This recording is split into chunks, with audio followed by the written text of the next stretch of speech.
Yeah, and that's that. Don't ever repeat that to anybody else. Yeah, no, That's fair yeah, enough. I mean, yeah. I never knew you could put things there, but that's No, fine. no. I'm That's sure what the that doctor said too. medically trained Yeah, professionals, they see it yeah. every day, but Well, that's all yeah. good. Between the carpenter and the doctor, they almost called a plumber, but they Probably for didn't the need one. best. Luckily, we didn't need one because I'm having trouble getting the plumber to come out. So I would have had that stuck in there for a long time if I was waiting on him. So, so how's your week been, Steve? Oh, all good. Yeah, Good, hey. good. Yeah, that's good. Yeah, all good, all good. Did you hit the live this time or did I? I didn't even know we were live. I hope someone did. Did we? Okay. Yeah. I No, don't know how much of that went out on air, but no, they didn't Whoops. notice. No one knows. No, No, one knows. yeah. It's all a matter of medical record and Yeah, possibly for well. posterity. So who can say? I think I broke 2 building codes too. Hey, that's neither here nor there. Yeah, that's it. So guys, if anyone sees DJ walking with a limp, you don't know why. Yeah. Right. So Yeah. Mm-hmm. oh, okay. Tiny picture. Hello. Tiny show today. All right. Let's get this out there. Tiny picture show. They're watching the vertical link. Okay, so I saw that in the chat. Steve and I have been talking about it. There are 2 YouTube links now. StreamYard's putting everything out, or we opt for it. You can go to the other link and see it vertical, or you can opt for the horizontal link. It looks like an Insta picture. Yeah. So, and actually, did you see that, Steve, in the chat? You could tell what people are watching it on. Oh yeah, there's a little symbol next to each of them. Yeah. Mm-hmm. So it looks like most people are watching the vertical, but if you want to back out and go to the other link, that'll have the horizontal, the landscape view. Ilya Hudayas looks like he is watching in the landscape view. Let's see who else. Everybody's in vertical. Paul Hurt looks like, yeah, it's pretty funny. And if you guys are wondering, it's not 2 chats. I think it puts it all in together. I think the chat is merged. Oh yeah. So we should be okay with that. Yeah. Well, I'm Steve now watching it on the proper one. Show comments on the chat. There we go. Comments are back up on the chat. Yeah. Jordan's vertical. PF Productions is vertical. Yeah. But yeah, there's some kinks to be worked out there clearly because it's a new feature this week. Well, Paul's just switched over. Well, we're nothing if not kinky, Deej. Yeah. Talk about our earlier conversation, Yeah. A doctor, a carpenter, and a plumber getting about a rowboat. Walked into a bar. Bang. Yes. Yeah, why the long face? Oh boy. Yeah. So, but that's interesting that we get that. Yeah. So Dom's in the proper one. Yeah. Eli Hudias is as well. Well, an old school kung fu films is in. Who I've just discovered from his earlier comment is in London. So yeah, I saw that. So he's in London. So we need to talk like this, mate. I see London. I see France. No, okay. Limerick time. Here we go. No, we're not going to a man from Nantucket, Deej. It'll all go wrong. It's that one's I don't even know the rest of that one anymore because it's been from around. Yeah, it's like, well, because everybody just gets to that part and you go, oh yeah, like what is the rest? I forgot by now. But yeah, no. So my week, yeah, I have to say, man, it has been crime crazy in my local surroundings this week. It has been ridiculously busy. Still, man. We've done as much in the last week as we would normally do in a month. Oh. That's how busy it's been. It has been crazy. How I've managed to watch the stuff that I have, I do not know. I don't know how I managed to squeeze that in, but I have. And I'm glad I did because there's some very cool stuff to talk about tonight. But yeah, boy, oh boy, what a week. How's yours been, Deej? Notwithstanding plumber issues. Plumbing. Plumbing, carpenter. Luckily, he had that screwdriver and a hammer. It's been busy. It's I can't do this. There's only so much euphemism one person can take. Oh boy, because I gotta be careful because we're getting into the realm of it's going all out the window. It's like the euphemisms. Oh, really? Let's go. But if we keep going down this route, John's gonna chime. He's gonna jump in and be like, "Guys, I can't." Yeah, exactly. Like, I don't care about my job anymore. I'm doing this. Yeah, I'm in. That's just too much fun. Yeah. Oh God. Yeah. That would. Yeah. So, how has your week been? Has it been okay? Yeah. It's been a blur. I'm trying to think how it was, to be honest with you. I was lucky enough to be able to take in some good stuff this week too. It's like we were saying before, like everything up here on the board, I think we've seen together, with the exception of 2 things. 3 now. I have 1 thing you haven't seen, and you have 2 things I haven't seen.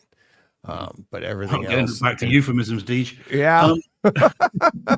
Well, I tried. No, I can't. We can't. It's just not going to be a clean show, is it? It's just not. I just need to know this. No. I got I'm prepared, Sophia. I don't care what time it is. I know. Oh God. Right. Oh boy.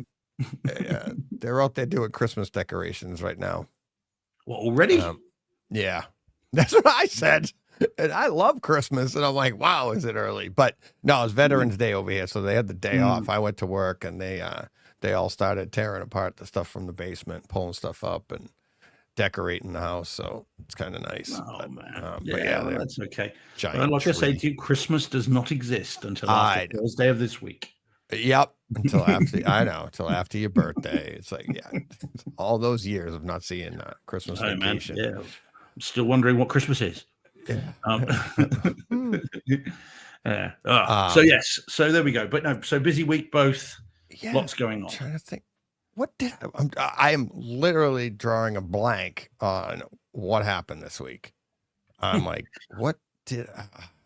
And I'm probably like, that's bad. And what's scaring me is like my friends and family are probably like, I can't believe you forgot me. I was like, oh no. What did never mind. Yeah. Okay. Well, I see the moustache is growing nicely for November. I see. Yeah, I have. That's coming. I actually got to trim the sides a little bit more. I haven't done that in like a week. You're going full Kurt Russell in Tombstone. I see. Yeah, kind of. Yeah, I'm doing that. Yeah, down the side here. Yeah, I'm trying that this year. I did a little bit last year when I first cut it. Before the show, I had it like all the way down to here, and I was like, "Oh no, that's not good." So I trimmed it up to there. But yeah, getting the November going. I had to start. I started in the middle of October because if I don't, it'll take me till the end of November. So we had a solicitor, like a lawyer in court locally, tried a few years back, and the magistrates got all funny about it, so we weren't allowed to do it. So this is why I haven't done it, because they get very, very funny about anything that's not out of the order court dress. Yeah. So they just won't have it. They'll get very, very funny indeed. If you want to grow a moustache for any reason or a beard, you have to do it when you're on annual leave. You can't just let it grow out. They get very, very funny about it. Yeah. So you could come in with one fully grown, but you just can't be look like crap like me. Yeah. Yeah. Not like you do. No, obviously. This is a sort of stubble here. This is about as long as it gets. And again, that is, they just about accept it, but anything more than that, they don't like it, unless it's full, Yeah. Oh. Well, there we go. Anyway, all right. Well, should we get going then? And then, because we've got loads to get through, and then I'll say run in the chat as well, and let's rock on. Absolutely. Let's get it going. I don't know how to, now that we have these 2 streams, I don't know.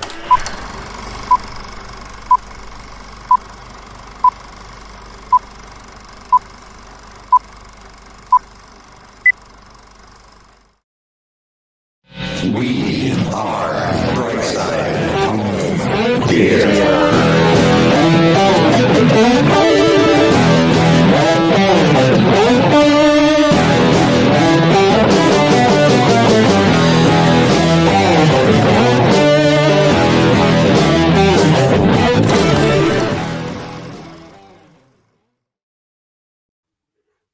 Hey, home theater nerds. Welcome to the Bright Side Home Theater Podcast, a multi-award winning home theater podcast that's all about the experiences, the sights, the sounds, the multi-award winning scenes. All right, we got off. We did it smooth. You heard everything. There we go. I don't know what happened last week. If you heard back last week's audio show, the audio was horrible. Everything got screwed up on all ends. It was bad.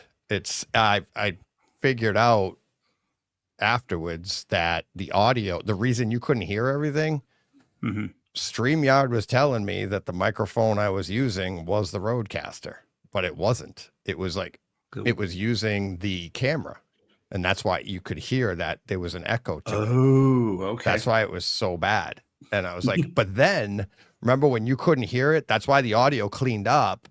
I figured it out, and you could remember. Even during that conversation, I go, "Oh, everybody's going to hear this back because I'm recording it here." Yeah, well, it didn't record there. When the show was over, we recorded for 2 hours. I had 23 minutes of recording. So something went wrong with the Rodecaster last week, and it just botched everything. So luckily we have redundancy everywhere, so it was able to put out an audio only. But yeah, it wasn't redundancy. Why? What have you heard? No one told me. Yeah, it's just I could explain it to you, but it's a little redundant and repetitive. So, nice. Deej, can I just ask you a question? Right, before we get into this, is not like my normal questions. This is just I want to ask you. This is just Big Bang Theory, right? I don't know. We've got to do a talk about the show, or are we getting into science here? The show, yeah. Because science. The show. So we're now on season 8. Okay? Oh, okay. Yep. Now, Sheldon's a monster. Yeah. And there has been much discussion this week. Bearing in mind, I'm watching it with someone who has similar background and experience to what I do, and we are of the opinion unanimously that if I'm using the royal we here, we are of the opinion that you could take this show, these scripts, right, from tail end of season 7 into 8. You don't have to change a word, don't have to change anything, and it could be a horror show.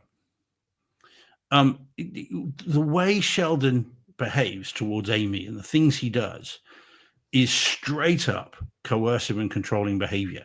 And if you did any one of those things in the UK, you would be arrested. There's no messing around. You would be arrested then. And his Asperger's and his autism, if that's what that is, and I think that's what they're getting at, would not be a defense. It would be mitigation, but it's not a defense to it. So you would go to prison in the UK if you made someone take a test about your relationship. If you forced someone to sign a contract that said what you could and couldn't do in your relationship, you would go to prison. Okay. And take that from someone with 26 years of doing this. All right. Well, counselor. Yes. Yeah. Allow me to retort. Here's what I would say in the defense. Nobody had to do it in the show. Right. You and I have talked about this. I know. Right. I know. So we talked about real world experiences and all of that stuff. Right. This is a situation where nobody has to do it. They do it because they understand them. Right. But they don't have to. To the point that, have you gotten to the part where she breaks up with him? Not formally, no. Okay. I mean, there's been little, so bits and pieces. To that point, it's like it does. So not to spoil it, but I mean, it's a sitcom. But but that's the point. You don't have to do it. Nobody in that show is forced to be there. Nobody has to do it. Leonard, I'm sure you've seen the ones where Leonard's like, I'm out of here, and he gets out and he goes and remember, I'm pretty sure you saw that episode when he goes, he's like, I'm gonna go live with Penny, and Penny's like, wait, what? Like, I don't want this either, right? So there's that. It's nobody has to do it. So I think even over there where I agree with you when you told me all those the laws you have over there. And at first I didn't agree with it, but now I see it and I appreciate it. But in that show, even in that context, if you were to put that in real life, you could, I feel, very easily defend that as like, nobody told you had to be there. You could leave. He wasn't forcing anybody to be like, oh, if you want to be in a relationship with me, you got to sign this. Okay, I don't. Bye. But they signed it, right? Yeah. So you think that is, how is that coercion? It is the definition. It is text. I know we're bringing it down a bit. I'm just. I think it's actually so funny. blatant. I think it's a great perspective. I wouldn't have thought of that, but I also and that's right. I'm like, I know we're here for a home theater experience and stuff, but these are the things that rattle around Steve and I's head daily. Yeah. So if you want to get to the experiences, get to know the person too. And here we are. Perspective. Yeah, absolutely. Perspective. Yeah. But perspective. You know what I mean? Like it's to me, it's like so. For instance, I guess that would be the same. I remember when I signed on with the Nerdy Legion. I went through a lot of what Sheldon did, and Martin, if you're listening, buddy, he remembers it. But I was like, I had a friend that lost, not a friend actually. I became friends with him, but he had a goalie coaching business, and he lost it. It was under his name, and he lost it because he just signed on with this other hockey company, coaching company, and then all of a sudden that company is like, oh no, you want to leave and go on your own now? Well, we're keeping your name. I was like, that's my name. Went to court and he lost. He lost his name. Right? Yeah, but there's a difference there. Oh, no. So what I said was, I want to be in, like, yeah, Martin, I appreciate being in the Nerdy Legion and I appreciate the offer, but I want signed stuff that I am going to retain, because I don't ever want anybody to be able to take Brightside or anything, right? It's all that, to me, it's like he could have said no. It's like, it's a, I don't, that's a relationship. Right there. Yeah, but it's not but the difference is between a business and a romantic or personal relationship. Coercive and controlling behavior requires there to be, in terms of as an offense, requires there to have been a romantic relationship. So boyfriend, girlfriend, husband, wife. That's the difference. Otherwise, yeah. So, and it is textbook coercive and controlling behavior. The way Amy's character is developing, which is, I love him. I see my worth in him. I want to be with him. And his response is, you will do what I tell you or it's over, is classic coercive and controlling behavior. It's really serious. And I mean, I know that back when this came out, this was all played for laughs. And I get why, because I think at that time it would have been. But for those of us watching it with the particular perspective that I've got and what I've seen, I keep imagining this. And again, I said to this person earlier today, when we do an interview, when you attend to do a police interview, before the interview, the police give you what's called disclosure. All right. So it's a slightly different disclosure to what's mentioned in the US, but you guys call it discovery, but it's disclosure of the evidence that they've got. And these days, since the pandemic, it tends to be written and literally called written disclosure. And every time that I'm seeing these episodes, I can just see this written in police disclosure. Was compelled to sign a relationship agreement that stipulated what she can and can't do, who she can see, who she can't see, who she can talk to, who she can't talk to, or else the relationship is over. It's like, as I said, you don't have to change a word, and it's a horror script. It's incredible how quickly, this is, I think, the point, how quickly the societal view of this has changed, because we're talking less than 10 years since the show ended, and this is only season 8, so we're still well into the early 2010s or thereabouts, and so within 10 years society has, again, I appreciate I'm only talking about the UK because I don't think it's the same in the US, but society has gone from, look at this silly man, what a silly person he is, he's a subject of fun and ridicule because all the other characters look at him and think he's silly. So we've gone from that within 10 years to, this man would go to prison if he did this in real life. And as I say, the starting point for that would be prison. Crown Court, prison, all day long, measured, by the way, in years, not months. That's how serious. Isn't it funny how quickly that has changed? Anyway, I know that's not what we're talking about tonight, but it just occurred to me. I also think you're looking at it through the lens of your career, right? And every time, you see this, right? Say every time you see this, you say, I'll give you another one. This is, Big Bang Theory. They're signing off, and every time that you see somebody signing off on stuff like this, it's gone bad. And it's in front of you now. Nobody brings it to your attention and going, we have a great relationship. Well, this is great. Oh, you can't do that. He's going to jail. I don't want to press charges. Oh, but it don't matter. You know what I mean? So you're seeing it through the lens of every time it goes bad. All right. This is all in the characters that are signing are doing it on their own volition. They're not being coerced. They're just doing it because that's who he is. I'll give you another version, and this hasn't changed. It's 50 Shades of Grey. She signs off. She doesn't sign off. Do you want to be? These are all things. They're versions that can go bad. Clearly, that's the one that has the chance of being in front of you more than Big Bang Theory. But there's many times that people want that. That's a quote unquote fantasy life that people desire. If it ends up in front of court, things went south. If it doesn't, it's two consenting adults. So that's how I look at Big Bang Theory. And I think most of the world does. You're just I think you're right. You're in the unfortunate position, and I appreciate that, and I appreciate your perspective and everything else we've talked to about, but you're in the unfortunate position to have light on that and go, oh boy, this could be a horror movie if it went south, right?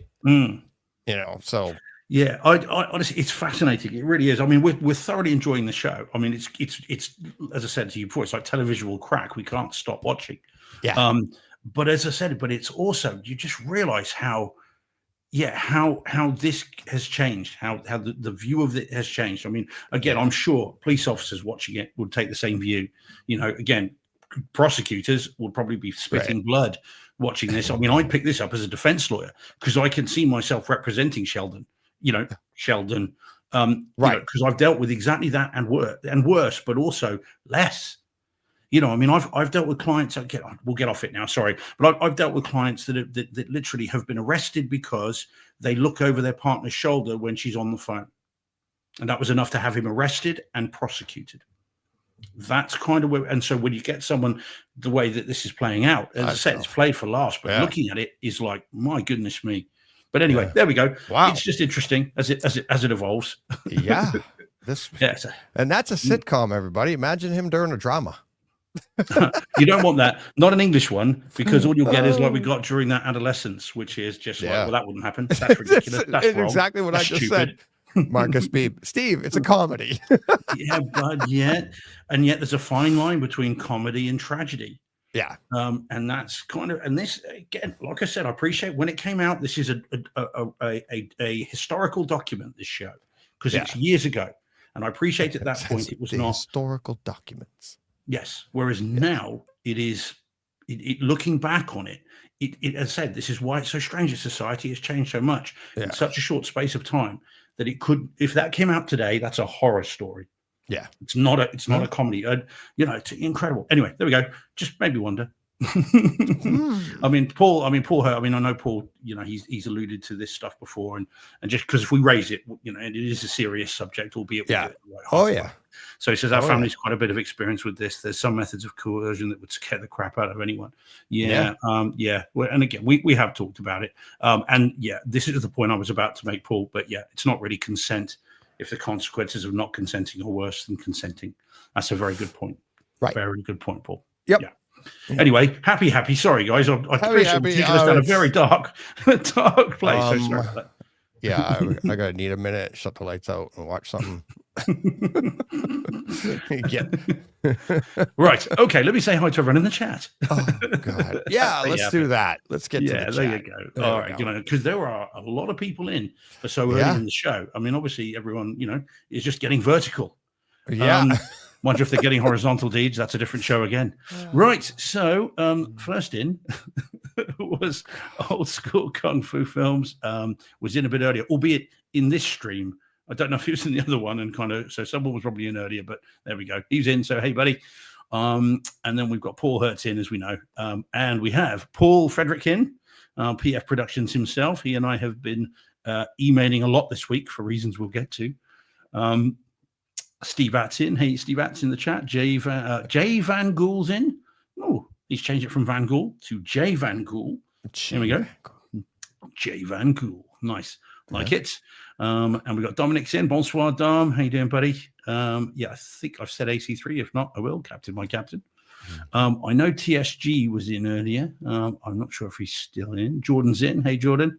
And Greg's in. Hey, Greg. Saying happy Veterans Day, not Valentine's Day, but early for that. Veterans Day. Or late. Yeah, well, true. Yeah, ask Meg, then we'll know. Yeah, almost a month. Yeah. Ooh, okay, fair play. And then Marcus. From your birthday. Yeah, that's it. Yeah. No, Marcus Beebe. Hey, Marcus is in as well. Hey, buddy. Rach is in. Hi, Rach. I think we've already said Alejo Diaz is in. Buenas tardes. He's in as well. And we have got, I saw another couple of others as well.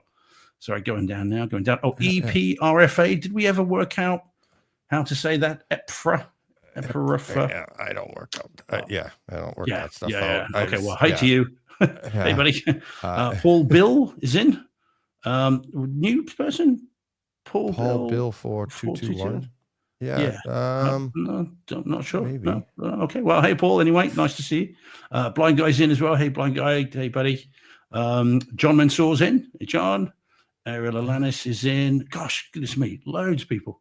Yeah. And still going down. Yep. Fred's in. Hey, Fred. C Big's in. Garinda's in. Fred. Hey, Garinda.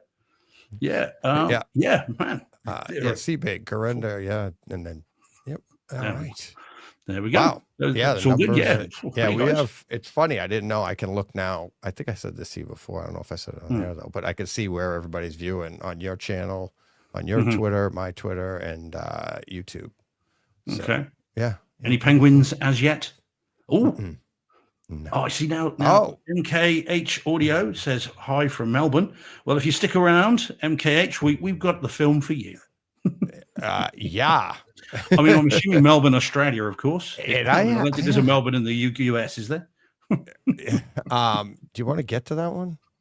You want to open with that one, or did you want to? What did you want to open with, Steve? Well, I was going to suggest we open with the really serious one, and then we can go light from there. Can we do the vertical one? Yeah, because then I'm not going to spend long on it, but let's do that, and then we can go a bit more fun. Yeah. Oh yeah, MK Audio. Let me see. Yeah, I'm going to bring this. Let me remove from studio. I'll add that one in, and then we go. Yeah, let's talk about this one right here. That's the one. Yeah. All right. Yeah, let's do this one. So here we go. Okay. All right. So this is the excellent, and that is the only word I can put on it. The excellent documentary that is Return to Auschwitz: The Survival of Vladimir Monk, which is a film that you talked about last week, and had been mentioned previously on the 25-hour show. And I have to say a big thank you to Paul Frederick, PF Productions, who very kindly gave me access to a 4K 5.1 surround link so that I could watch this, because it isn't available in Europe. You can't get it here. It's not been distributed yet. Fingers crossed that's going to change. And I couldn't get it from the US. And so Paul very, very coolly sent this to me. And I watched it on Sunday night. So that was Remembrance Day here, Remembrance Sunday. And I watched it with a couple of other people. And it is exceptional. An incredibly moving story. It's 56 minutes long. Now I know, because I've been back and listened to it, that the reason for that length is it's PBS length. And it's a thoroughly absorbing and engrossing documentary that is very, very moving indeed. And I watched it, as I say, with a couple of other people in complete silence. And that's unusual with these three people, including me, as you probably gathered. So we watched it in complete silence. Yeah, very, very moving, very powerful. And it is not to be missed. And I genuinely hope that it can be made available to a European audience so that they can see this. It needs to be seen by as many people as possible. And especially in, given today's current climate. Yeah, I thought it was incredible. I mean, that 56 minutes just disappears. It's interesting. I heard Paul talking on that show about a director's cut, a longer version, and I thought, oh, that sounds great to me. And so, if there is such a thing at some point, that would be very cool to see. So really enjoyed. It's the wrong word. Experienced it. I think it's probably the better word. And it was really good. It was in 4K. It was in 5.1. Somehow, you've talked about the home theater. Somehow to me talking about it feels kind of cheapening it, which I don't want to do, because it's not about home theater. This is about a story that everyone needs to be made aware of. So it's exceptional, and it really does need to be seen. And I did it. I was nothing short of moved.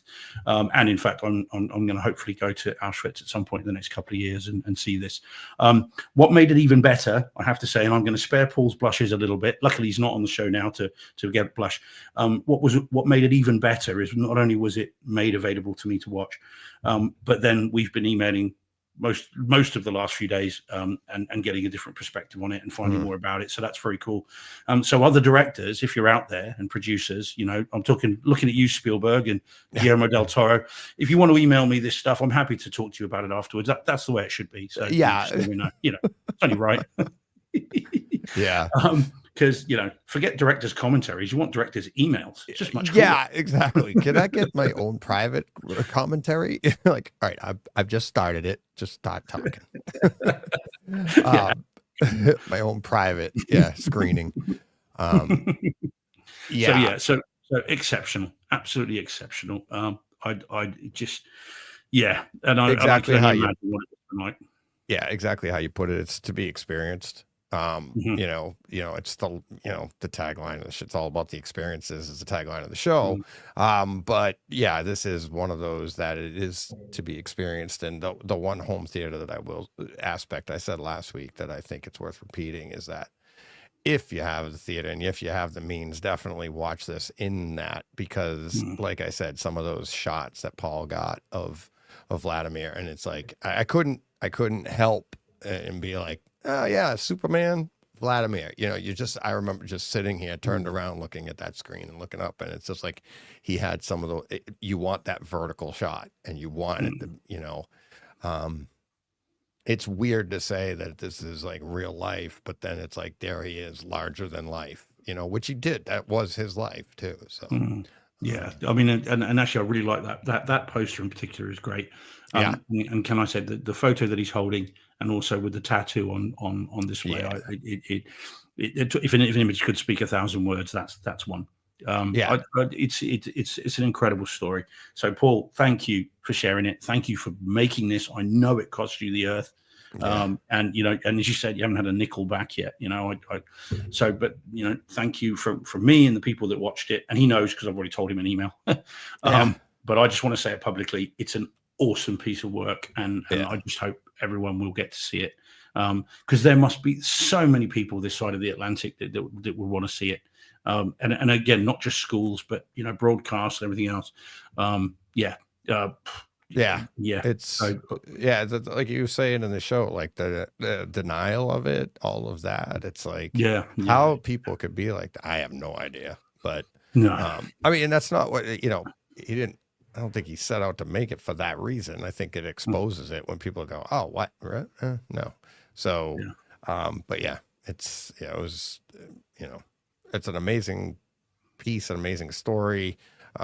And you say, I can't even imagine what it's like making something like that, like talking to Paul about that and like going through it. And then especially that perspective, like I said, I told you before, the woman that's with him, going through it with him, and you see it from her perspective. That's some of the, that's just brutal stuff. It's like, the generational gap there and everything. So, but still the emotion between the two of them.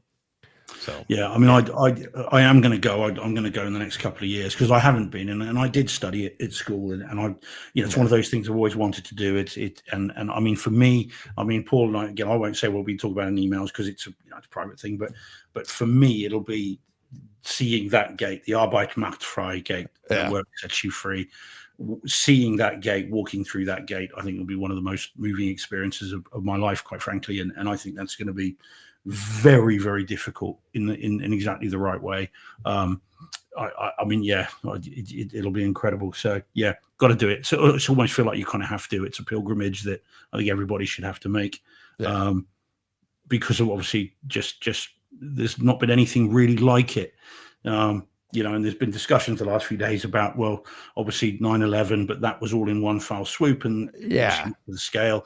I mean, not even close to the scale, though. No, well, quite. And then you've got Pol Pot and in the Khmer Rouge and the killing fields and that sort of stuff, which was closer to it, but again, not on that. You'd have to go back thousands of years to even approach something like this, which you could literally say that's not civilization.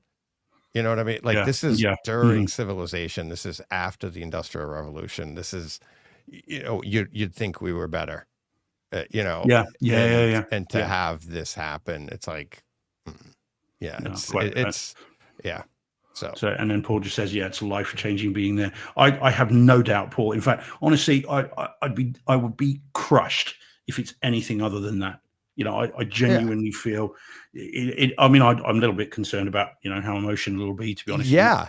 That's because I feel myself, even just talking now, let alone being there. The courage it takes to go and be like, all right, this is a trip. And you just, never mind having the wherewithal to be able to document it, to shoot it, to do all to do all of that and then still experience it too. So.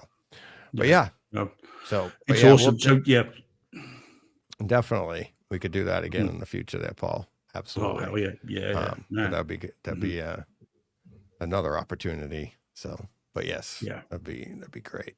Yeah, Paul. So for the audio only, I'll say, because we're sitting here, I'm like, put it up on the screen. I'm like, for the audio only, Paul's saying in the chat, I could talk for hours about the behind the scenes of making this. Maybe another takeover Tuesday someday. So absolutely. Yeah, so it's so anyone in the US, because I think we do. If you are in the US, I don't know if Canada's got it too, or whether it goes down south of the border down to Mexico and stuff. But if you are in North America, certainly it's available on iTunes. It's on Prime as well, we understand, but on iTunes is the best quality for what Paul says. And he hasn't made a penny on this, from what we understand, or indeed a nickel. Not yet. So if you can buy it, if it's out there, it's like he's a ways away from making money, because he actually explains it in he did one of the shows that that was on the 25-hour one. Okay. Well, because it's funny when we I mix up our conversations, because him and I talked after we recorded the Takeover Tuesday, and that's why I was like, we got to do the 25-hour. I got to get you back to do this part. So, because we didn't even, when he first came on, we didn't even talk about this. I knew about it, and I had watched part of it, most of it. I probably watched about 60% of it, but when I first had him on. And then we talked about it afterwards, and I was like, and then he started talking about the behind the scenes. I was like, all right, we got to get this. And then, so that's why I added that to this week's Takeover Tuesday. I'm like, get more exposed, because I know not everybody sees the entire 25 hours and stuff. So, if you can buy it, do it. And Paul, if you get this distribution over here, let us know, because then we can do it again and tell people about it. Absolutely. Everyone needs to see it. So there we go. Yep. So alrighty. Awesome. Sounds good. All right. Let's see. What do we want to do next? What do you want to do next? Do you want to do a complete 180 then? And let's go for our Melbourne friends. If we've got people from Oz that are doing it, shall we go straight to that, to complete 180? Sure. I think we can do that. Where do we do that? Here we go. Much trailed. much ballyhooed. Ballyhooed, mate. There we go. All right. Can I add it to the stage? No. Yeah. Remove. I'm just hoping for more of your "That's Not a Knife" accent, Deej. Yep. That's not a knife. That's a crikey. Knife. Where's John when we need him? That's a knife. That's as close as that's as close as I get. Yeah. And maybe saying Sheila. It's a Sheila. Sheila, mate. Sheila. Get into it. Get into it. Yeah. Get into it. Exactly. Yeah. All right. But yeah, if you don't know already, we're talking about. Oh, you did. We're talking about Crocodile Dundee. You saw the encore cut. I did. Okay, so I saw Crocodile Dundee on Kaleidoscape, which is it's in 4K, but it's not the encore cut. It is just flat out. Let's see, yeah, just flat out 4K HDR10 DTS Master Audio 5.1. So yeah, so you saw the encore cut, which I believe that is what, from what you're saying, got edited. Yeah. When I say encore cut, I mean I was looking out for anything extra. It's not so much what's been added as has been taken away.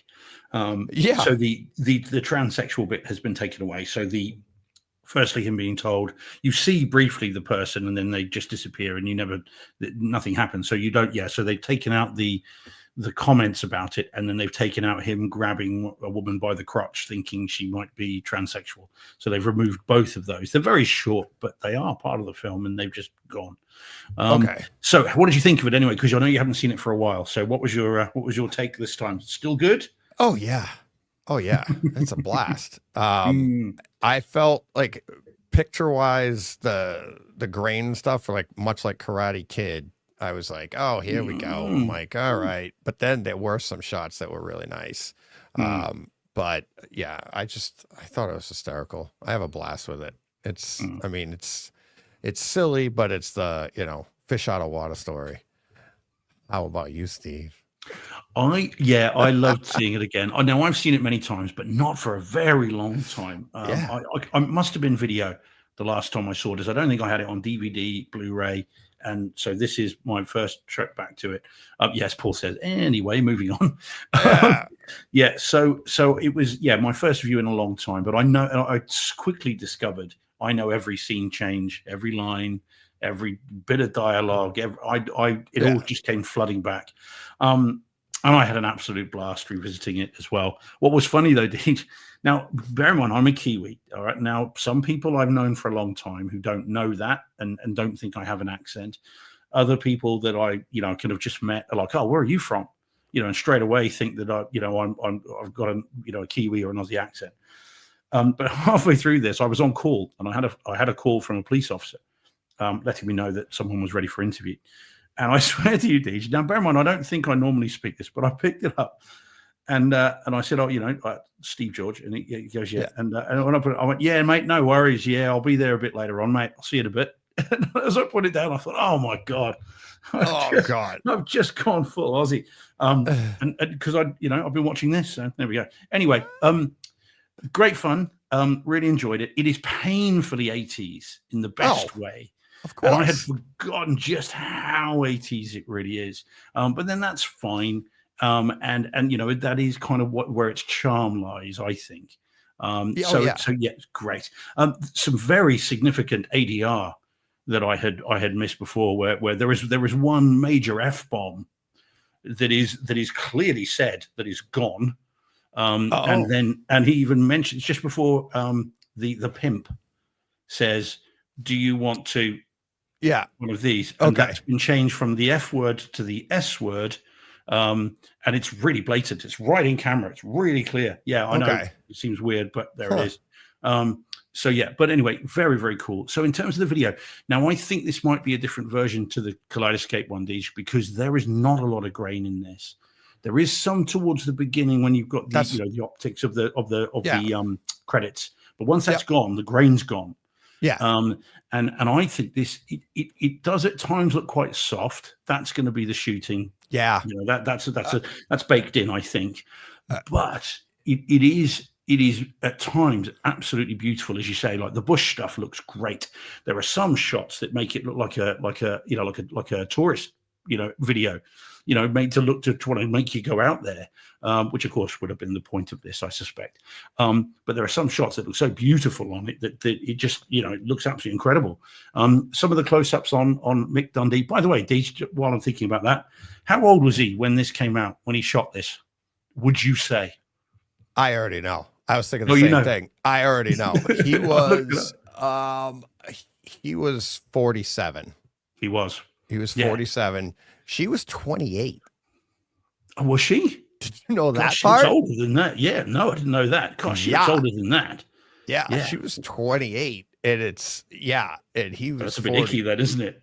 Yeah. So, the other part, not only his age, I mean, the first time you see him, right? I forgot a lot. Not that I forgot it. That's not the right way to say it.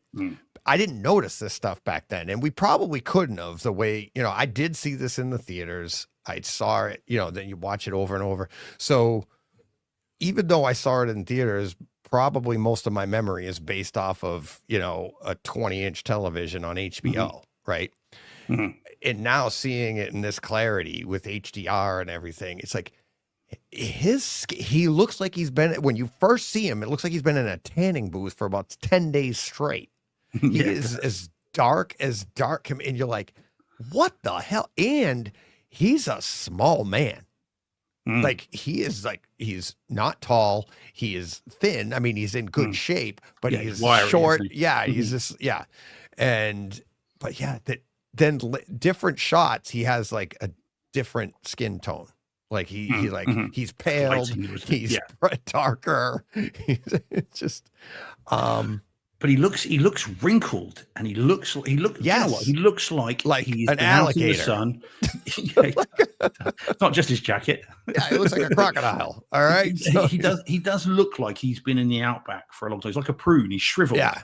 He's got very, very wrinkled. I mean, I couldn't believe it. I was looking at it thinking, so I'm 4 years older than he was. I'm 4 years older now than he was then. And I'm just thinking, like, flipping it, man. He looks like my dad. Yeah. Oh yeah. It's just like, wow, like, God. You're out in the sun that long. Yeah. You're gonna. The other story part that I noticed, I'm wondering if now he wrote. I didn't know this. Oh, yeah. He like wrote this. The whole thing. So that had me like. There was one scene that I remember that I've never noticed before, but it was when he was first getting dropped off. Okay, they were dropping him. Who was his buddy's name there that like took him and dropped him off and said, "We'll pick you up in a Wally." Yeah, good day, Wall. Well, he gets out of the boat and he walks by Wally and he looks at he deliberately. Have you not noticed that? Have you not noticed that? How he looks at the watch and then looks up and goes, "Oh, 2:20." And then she goes, "How did he do that?" And he's like, "Oh, well, Yeah, have you not noticed that? Yeah. I'd never noticed that, but at the same time, if I had noticed that the first time, I would have been like, so are they was there a storyline where maybe he was a fake? Because that's something that like I can do that to a degree, right? Read this like you'd think with all his expertise, I thought that was weird. I thought it was funny because he's like, 220, and I don't know if that was to show that he was savvy, because the rest of the time they show he's really good in the outdoors. So you'd think he'd really know how to do that anyways. Right. Yeah. I think it's well, Wally says, he embellishes it. So he does have these skills, but they embellish it more. So they make him larger than life more than he is. Cause he is right. Like his leg got cut off and it was a bite. Yeah. Right. Exactly. And we know that he's not telling the whole truth, because he was poaching for crocodiles, not fishing and fishing, so and she has all the bullets, which is great. So I think that it's been embellished, and I think that's part of it. He's trying to make her think that this in the film. I think she's supposed to be a silly American out of her depth, in the outback, and so I think he's trying to make himself to be more than he is. Yeah. At least at that point. But yeah, we know he does have certain skills and he can do certain things. And by the way, I had forgotten that Reginald VelJohnson was in it. So Sergeant Al Powell is the chauffeur. I had forgotten that he was in it, of course. Now this was 87 and 88. We get Die Hard. So he must have gone from this to that pretty much. Yeah. He got a promotion. Yeah, he got out of his tribe. Which, and that was the other part that I liked. It like him talking to her, like when they were in the outback or whatever, right? And he's like, "You won't survive you won't survive 5 minutes out there alone." And she took it as like, like almost like sexist. When in a way, like he would say that to you or me. Like, Oh yeah, you know what I mean? yeah. Like she took it a step. No, I'm going to say that to everybody. So I liked that dynamic too. Like it's like some of the things, like the way he would treat women and stuff, and like she was thinking of it as being, oh yeah, I won't. And then it's like okay, but then he obviously follows her up and protects her and everything. But yeah, I just it's there's fun. some interesting things. Yeah, there's some interesting things where he is kind of all kind of not strong and knows what he's doing, and then also then very innocent when he gets to New York. I mean, approaching the girls on the street, and he's like, "Well, do you want to go dancing or see a film or something?" And the impression you get, he clearly means that. Yeah, like he doesn't understand what it is that they're doing. If you talk, if you use foul language, he'll literally knock you out. Yeah, yeah. Use foul language in front of a lady. He's like, they're like, God. Yeah, no, it was great. So I think it looked good. It sounded as good as it was going to be. It was quite a wide soundstage for this version, which was kind of welcome. Not a lot going on in the surrounds, even with upmix to Neural X, but still decent. And it reflected what I remember from when I saw it way back when. But then as I said, just a big wide soundstage. So yeah, I mean, I've got the sequel. I tried to squeeze the sequel in, but I just couldn't get to it. So I wanted to too. Right after watching it, I was like, I gotta see that. And then of course, I still don't remember what I did the last week. So something took me away. But I will definitely see it for next week. I mean, it's right at the top of my pile. I've got F1 now. I've got One Flew Over the Cuckoo's Nest in 4K, and yet Crocodile Dundee 2. I will see that before those because I just got to see it again. Oh yeah, it was fun. The one thing I will say though, and you had told me last week, and we talked about it at the beginning, that they had they cut out some scenes. It is weird that they cut it out because it was back then an iconic scene, an iconic line, so quotable, because they're like, she tries to stick up for him in that scene that was taken out, and it was still here. And if it wasn't still in it, I would have forgotten that line. But it was like, remember, she tries to defend him, and she not defend him, but she's, oh yeah, he's from Australia. Like that's okay. And she goes, and then the woman goes, oh, I'll have to go there. And it was like, that made it right. But it was like that makes it okay. And that's what made it so iconic. Like, oh, he's from Australia. Like, okie dokie, I guess. It's cool. I like, and of course you asked last time, was this the one where he goes back to the outback and protects it? But of course, this is just a love story. I'd forgotten that bit, that I was convinced in one, he protects her from the bad guys, and then two, back to Australia, in New York and then back to Australia. But of course, no, this is just a love story. Yeah. Actually, Fish Out of Water love story, that's it. It's not till you get to part 2 where you get the actual action, as it were. So I can't wait. Really looking forward to it. Really that line in the city, when she's in the city and he's like, he said to her something like, are you okay? And she's just, I think he walks away. And she's like, whenever I'm with you, I'm always okay. Right. Like I always feel protected, but yeah, even in the city, he just has no fear. Like, he does get beaten up as well at one point. I mean, I was a bit surprised. I'd forgotten that. He actually gets a kicking. Yeah, I'd forgotten that until he gets saved. He's like, hey, I had him right where I wanted him. So, which was pretty fun. I did remember that once he said it. But yeah. That's a fun well worth picking up this. Absolutely. I think if you're like us and you hadn't seen it for a long time, or if you haven't seen it, definitely pick it up. Yeah. And still, I think £15 on Amazon in the UK. So I don't know whether it's the same in the US, but for £15, it's a steal. Yeah, I think it was the same thing on Kaleidoscape. I think it was $14.99 4K. Oh man, well, yeah. And the other part that's fun is, like you said, like just the picture quality. Seeing it, like I said, my memory was probably all from like a standard def on a 20-inch television, and now you see it like this, and you're like the details and stuff. And there's some nice details other than him. There are more than one occasion, actually. Sometimes 2 at a time. Very nice. So night, Sophia. Yeah, keeps you engaged, keeps you on the edge of your seat, if you will. So looking forward to part 2.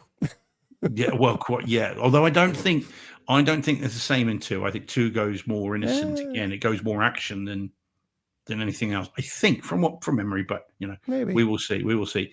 Jordan says, Steve, do you think the third film should hit 4K? I don't think I've ever seen the third one, or if I have, I've only seen I bits of don't it. That's think with the I have son. either. I think he's got a son in it, and I seem to remember it was the reviews were like, "Why?" Yeah. So I think I don't think I've seen it, and in all honesty, Jordan, and I respectfully, I don't think I would. I didn't. Yeah. As much as I love these two, I don't think I need three. And I think there was a more recent thing they did as well, where of course, he was 47 then. I mean, he's pushing 90, and he was in something then. So again, I'm happy with the past glories. Yeah. Glories. Yeah. So there we go. But yeah, very cool. Very cool. So yeah, well worth it, that one. Right. Yep. What's next? Absolutely. Let's see. What do we got? What do you want to do here? I mean, we are resplendent with show titles this week, Deej. It's like, take your pick this week. No, I'm thinking, what do you want to? I mean, well, let's take a little quick break here. What do you want to wrap up with? We'll talk secretively. What do you want to wrap up with? I could the theatrical one. We shouldn't we? I mean, I haven't gotten this on for nothing, Deej. Okay, so that isn't very secretively. I said yes, secretively. Alien Earth. That's right. Yeah, like, Prometheus. Yeah, exactly. So, yeah, or the big Netflix one. We could do that either. But, there's another secret. I'm putting them up on the screen for you behind the scenes. That one, that one. Yeah, I know. Netflix has got loads of things on. We'll wrap up with those last two. Okay, cool. What do you want to do from your collection here? Because I have everything. You do one from your collection, then I'll do the one I have that you don't. Okay. So what would you like? Let's do John's recommendation then. Let's do that one. The one that you had. There you go. Straight in. Yes. Straight in with a bullet. Not all right. All right. Or an arrow. I'm more a fan of bow and arrow than guns, but okay. Okay then. And again, you can see the blue lights on here, Deej. I snagged that picture really quickly. You can see the blue lights on the left. Look. All right. So this then is the poorly taken photograph of. Sorry, I really did grab this quickly. Of the Apple TV Plus movie, Matthew McConaughey starring The Lost Bus, which doesn't say it there in terms of like in the title. It says it in the bump there, and I didn't read that. Is that this was apparently a true story, or is loosely based on inspired by a true story of survival. Of survival. There we go. And this is in 4K, all the Dolbys, so Vision and Atmos. And not my bird. No, not that. I had a bird named Dolby once. Wasn't Dolby the name of a shark in Anchorman 2? I think it was. Isn't there a song about Dolby? I don't know. Because you hate Anchorman. Yeah, exactly. Got that. Yeah. I think Dolby's a shark, I think. Anyway, the chat will correct me if I'm wrong. Anywho, so this was then the only reason I watched this, because I didn't even know it existed, was John Cerconi of this parish happened to send us a text, and he sent us a text with a picture of it saying, just seen this, guy's really good, and you should see it. And then I'm like, okay, what's that? And as I am wont to do, I went and put the trailer on and thought, wow, this is quite cool. Not only does it have McConaughey, not only is it a firefighter brush fire movie, and we know from Only the Brave that they are good, but also it's directed by Paul Greengrass, who is a Brit, and of course directed the latter three Bourne movies. He did United 93. He directed Captain Phillips. Yeah, he did. So a guy that knows how to mount a kind of realistic sort of movie. So this then, again, apparently loosely based on a true story of a forest fire in Paradise in California. That's a place, apparently, where you have Matthew McConaughey, who is a down-on-his-luck school bus driver who is really struggling, and he's got a teenage son that hates him. He's got a mother who's very unwell, and he is estranged from his wife, and he is struggling, and his life is falling apart. And on one fateful day, a serious brush fire sweeps in, and all hell breaks loose. And he finds himself having to go and rescue some school kids who are trapped in the school, and much drama then ensues. The movie's excellent.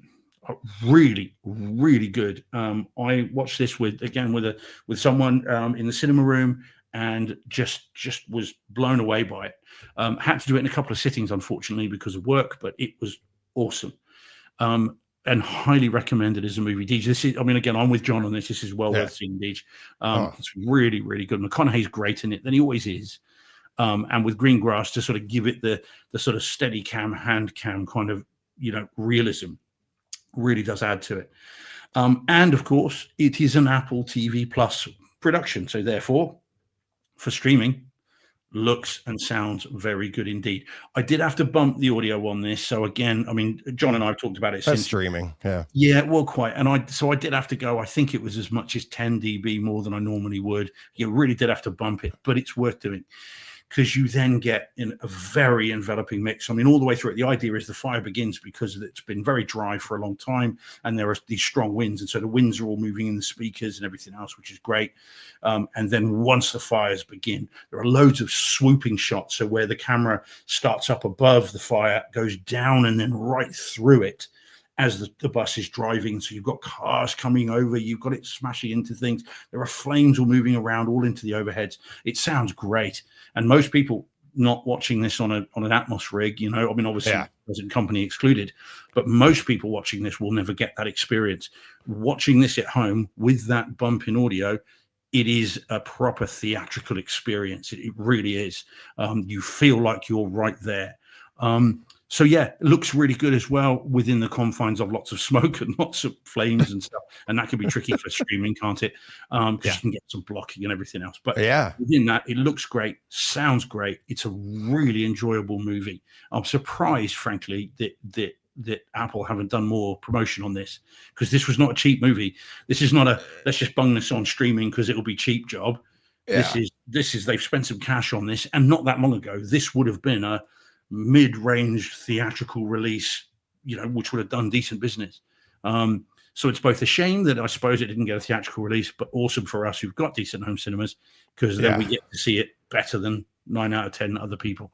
I feel like Apple doesn't do a ton in promotion, really. I mean, F1 they did, but that was a big theatrical release, and I think they're going to be using that for future stuff, like we were speculated before. But yeah, it's a lot of times I find myself being like, what? Oh, there's something else on Apple. They don't run a lot of stuff.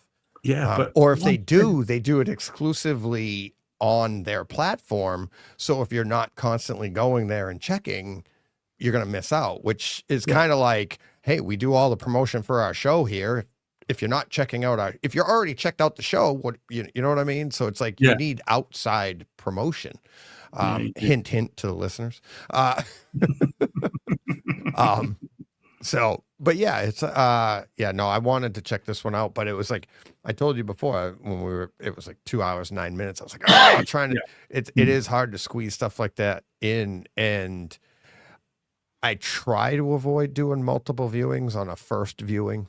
I mean, sometimes if you have to, but try to find like the 2 hours to get the whole thing in at once. But so it's good. It was so one on John's recommending it.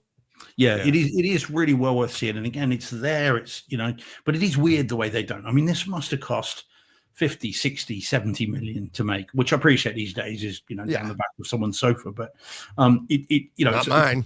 Well, no, all mine, unfortunately. But for in Hollywood terms, this is mid-budget. And yet, it really should be something that they should have pushed more. Very, very strange that they haven't, but there we go. But yeah, well worth seeing. I think most people will really enjoy it.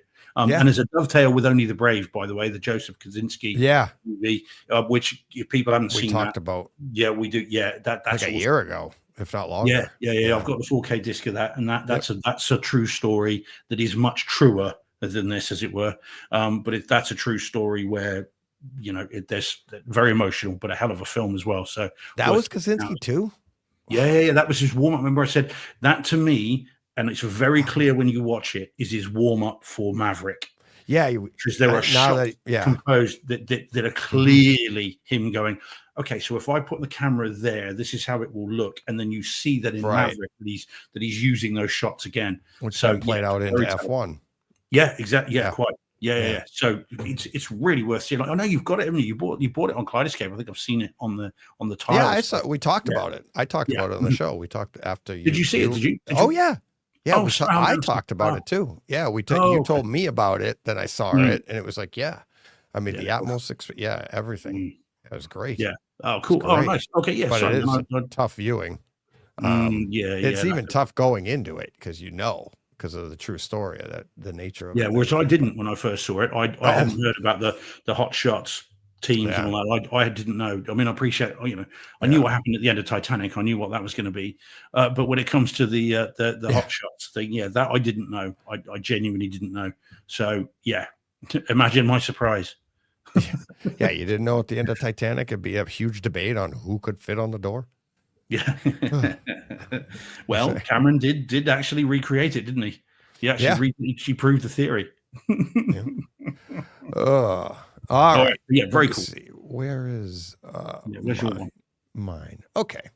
Let's do this one. So this one typically wouldn't be one that you would bring as a home theater experience. But season 3 of The Diplomat, starring Kerry Russell, and I forget what his name was in it.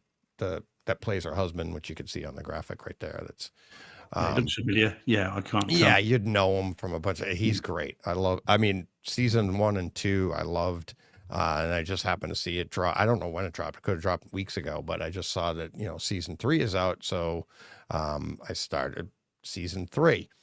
And the reason I'm bringing it is it was a really cool home theater experience right at the 8-minute mark of episode 1, season 3. And I did start this one on the glasses. So I was like, we got snow flurries here. And so I'm waiting for some snow flurries to go through while I'm painting cars. And I jump in the truck, throw the glasses on, and I'm like, oh yeah, I want to check this out. And I'm like, it's a perfect series for that. And there's like I said, at the 8-minute mark, they're talking about getting a character out, and they're like, how are they getting out? And they're like, helos. And right when they say it, the characters go like this and look up to their left, and which is to your right on screen. And in that spatial audio, I'm like sitting in my truck with the glasses on, and I'm like, whoop, whoop, whoop, whoop, whoop. I was like, that is really cool. The other part that makes it really cool is they're doing a jump cut because they're talking through like a Zoom call, right? Like, so they're two different, but when they do the jump cut, the sound goes away. The overhead go like immediately, as it should, because you jump cut to be in the other place, not watching them on the screen. Okay. Then they come back and the sound of the helicopters goes right back to where it was.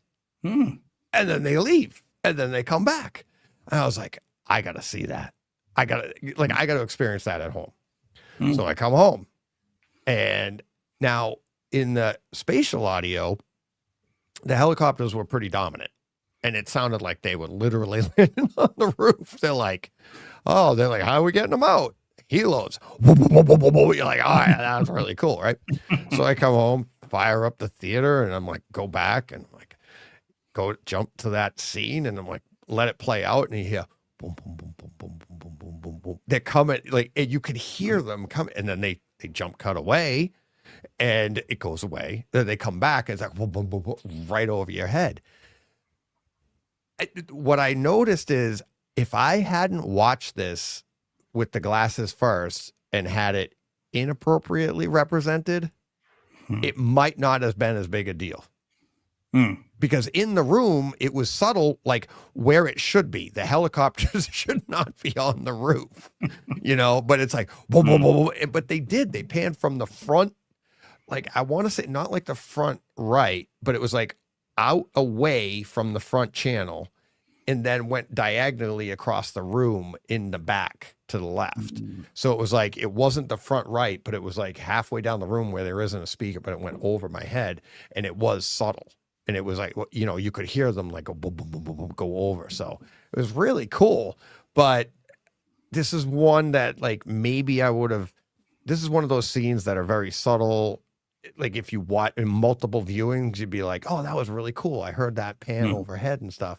Where it's The Diplomat, you're not going to do that, right? You're not going to go back and go, now let's listen for the Atmos effect in this, Get everybody in this political drama, you know. But it was like, because the spatial audio kind of does what like a sound bar does with stuff, where it puts it everything kind of in the, it does. Okay, it did put it overhead, that's for sure. That was really cool.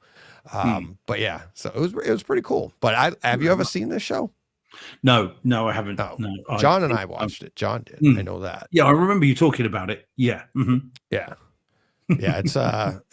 She's the ambassador to England. So there's yes, I remember you. Yeah, a lot going on there where it's like it's really, really interesting. Is it, yeah. Does it hold up though, given all that's going on though? Is it kind of, it still, it is, as it's not like kind of, because it just seems with things going on at the moment, and we're not going to get into politics, but with all the stuff going on, it does make me wonder whether this is all a bit trite now. This is all a bit passé, because any drama they can come up with for this has been out-dramaed by the drama coming out every day, it seems. Well, yeah. You know. But at the same time, what's interesting about this is it's a husband and wife team. It's you're more interested in their struggles, and not just their struggles, but their brains too. They're both really smart. Like Kerry Russell being the wife, it's like she's super smart, but so is he. But he's impulsive, and she tries. That's the real dynamic. That's why it's called like The Diplomat. It's about her and really him. It's like how they work together, and then the political landscape around them and how they're dealing with it. So it's not really about the politics. It's about these people dealing with, and only in this setting would you get this kind of a struggle, right? Because there's no more like exciting ground for this type of, like, remember, did you see Michael J. Fox's show, the Spin City? Do you remember that one? Some of it, yeah, Okay. I did, yeah. So like, I can't even imagine that show today, but that was in the early 2000s. And it's basically basically what all of politics is about. How do we make this look? Let's take the facts, throw them away, and how do we make stuff look so that we can handle the public and other people and our opposition and all this. So the real political landscape, the real life, doesn't matter. And that's the other thing I was going to say is, like, we go into our theaters to get away from real life. I know politics exist, and here's an example of how something could be handled. And that's what's interesting to me. And it's, you know, some of the stuff in here, you'd be like, I don't even think that could ever happen. And that's fine. But or maybe it could. I don't know. Yeah. Or sometimes we go into our cinema rooms and real life gets a bit too real, aka the House of Dynamite. Yeah. So it's a bit too real. Yeah. And that's just it. Yeah. So it's like where they try to bring it to you real, and you go, I got to get out of my theater. Yeah, where's the aliens? Yeah, exactly. So, but yeah, it was fun. So it's like, I mean, you know, they're hour-long episodes, and I'm all the way up to season 4 now. And it, you know, just started it, you know, and it's a blast. But yeah, that was a fun little nugget there from home theater wise, from a political drama. So, alrighty. All right. All right. Can we just quickly squeeze in the one I did tell Paul that I would? The one that we touched on last week.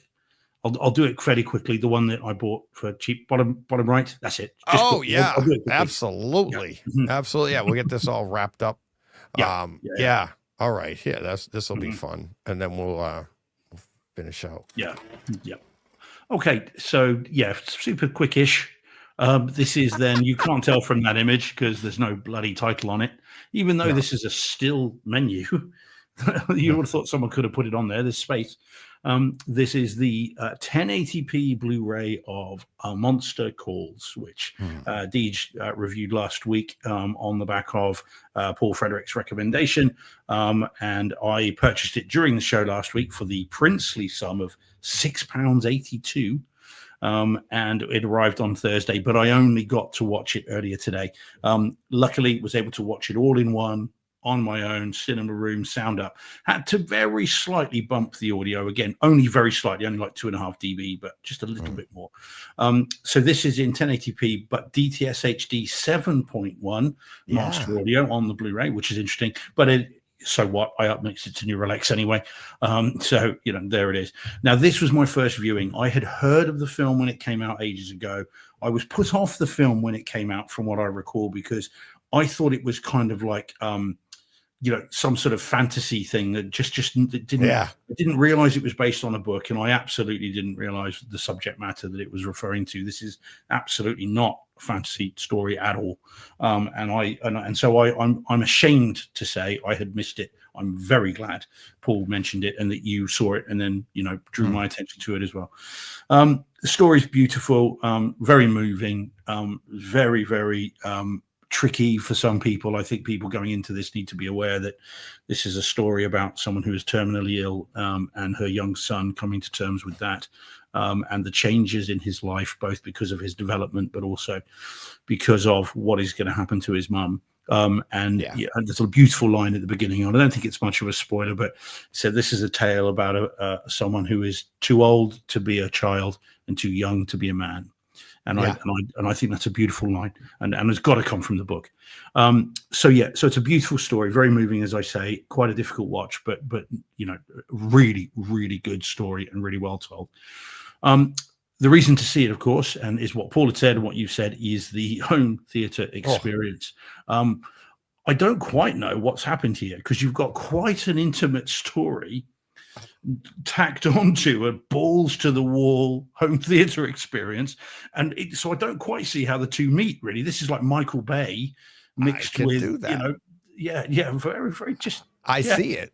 I see the artistic choice in it.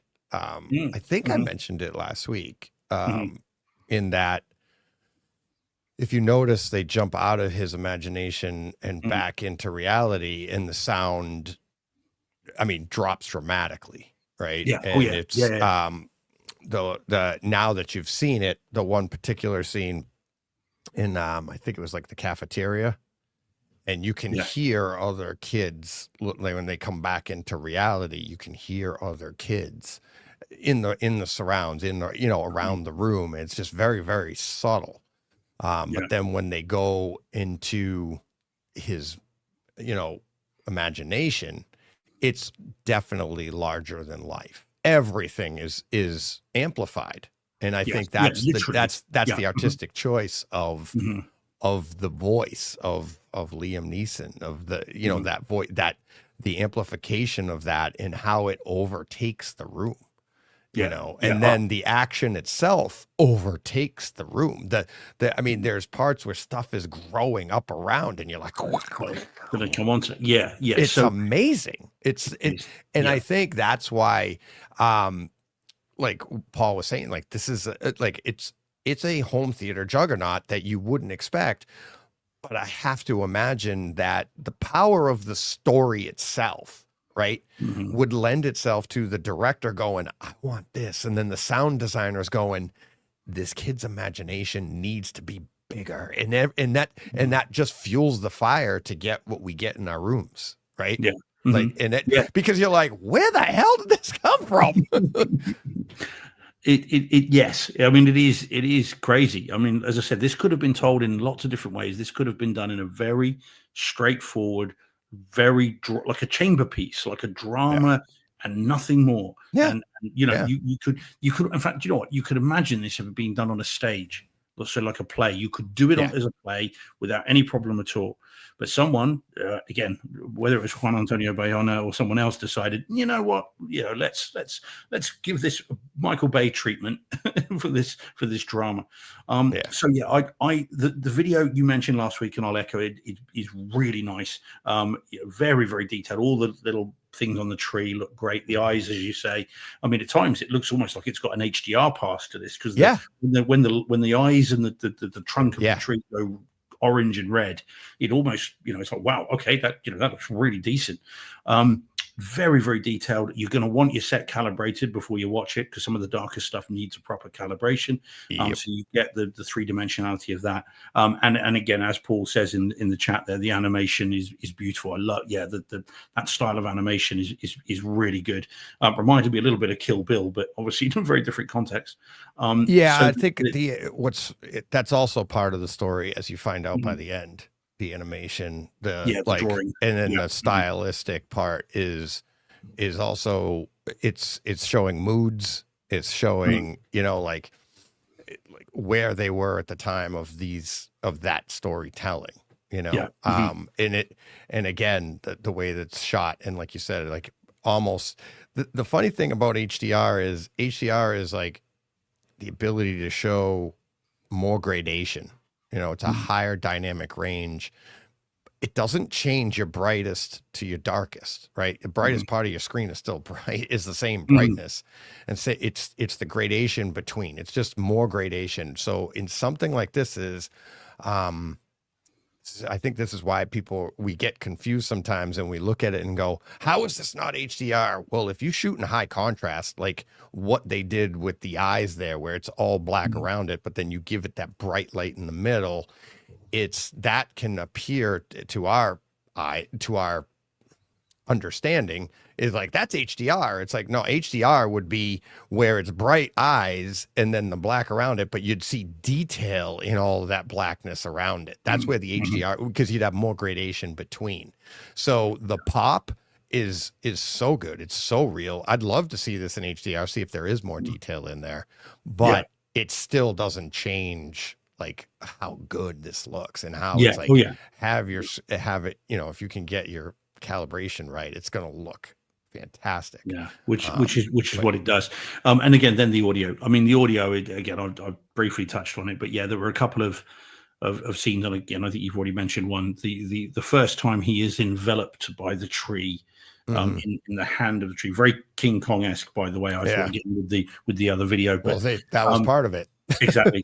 So as he's enveloped there, again, the imaging is genuinely exceptional. I mean, I almost thought I was going to feel something sort of twitch my ear, where you could hear the branches are growing, the branches are creaking as it's growing, and I genuinely felt like there was something right behind my ear, right here. It was going to kind of, just sort of tweak my ear, because it was so precise, so detailed, and the envelopment of these growing, creaking branches and that kind of thing is exceptionally good. Really, really good. And that happens a number of times, and then you get the power of the bass with the with the church falling and all that sort of stuff. But although never overwhelming, I don't think it ever. Again, it's not Lucy, it's not G2, it's not overwhelming, but it gives this huge room-filling cacophony of noise, which is great. And it just feels so theatrical. And all plays out at the end when they nothing. Just right. Yeah, exactly. You're like the absence of sound again. It's. I mean, it is ridiculous how it's like. Did my amps go out? What happened? I mean, there is nothing. It's awesome. And that's all part of the story too. It's like it's literally like. Well, do you notice how it starts? It starts with no noise, no sound at all. You get all the production logos, including the Lionsgate one, which normally blows you out the back of the room, and it's all silence. It's silence until you first see him come out of the house. And I thought that was interesting as well. So that's another choice about, let's have the absence of sound and then show you the difference between the two, because then it kicks into the big, bang crash and stuff. No, it's great. It's very, very good. I mean, again, Paul, I appreciate you recommending this. I would not have circled back to this. I'd have never seen it. Indeed, you took up the mantle. And again, had you not seen it, I wouldn't have done either. I guarantee I would never have seen this film had it not been for you two. So yeah, thank you for that. And anyone that wants it, if it's back in stock in Amazon, I kid you not, got the last one.